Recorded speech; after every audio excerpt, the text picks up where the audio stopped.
Ce véhicule va être utilisé pour la formation des sapeurs-pompiers spécialisés en secours routier. Ils sont environ 900 sur le département et on a besoin de diversifier notre méthode pédagogique et on ne peut pas tout apprendre dans les livres. Donc l'intérêt de ce véhicule, c'est de rendre visibles des choses qui normalement sont invisibles. Avant, quand ils découpaient, ils avaient surtout tendance à se prendre sur les renforts. Par exemple, juste ici, on sait que c'est une zone de renfort, c'est notre cellule de survie, c'est notre pied milieu. Il y a beaucoup d'épaisseur et c'est hyper long à couper. Alors qu'en redressant, ils mettent beaucoup moins de temps parce qu'ils prennent sur les zones de renfort, comme celle-ci juste ici.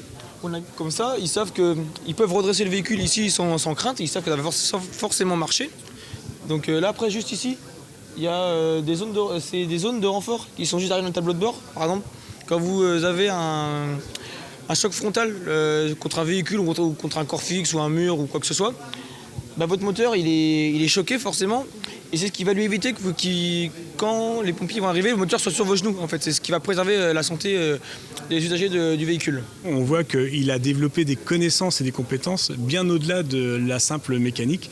Il a complètement pris en compte les problématiques des sapeurs-pompiers qu'ils ont en intervention pour secourir les personnes. Comme il est mobile, donc après il ne roulera plus par lui-même, mais il pourra être transporté par plateau.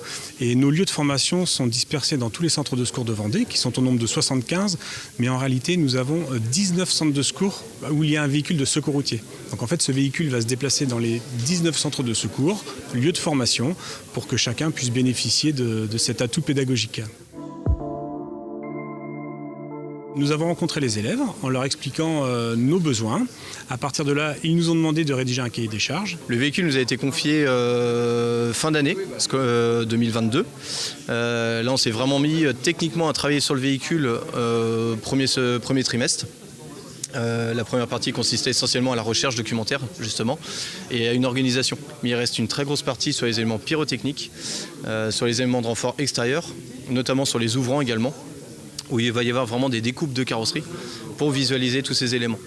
Donc l'idée, c'est de boucler le projet pour juin 2024. Donc il y a pas mal de boulot qui reste à faire. Notre idée, clairement, c'est d'en développer d'autres, si on peut, et notamment d'axer aussi sur des véhicules électriques. Là, on a un véhicule 100% thermique. L'idée, ça serait d'axer justement sur un véhicule soit hybride, soit électrique, et justement d'amener aussi les éléments de sécurité qu'il peut y avoir sous ces nouvelles énergies.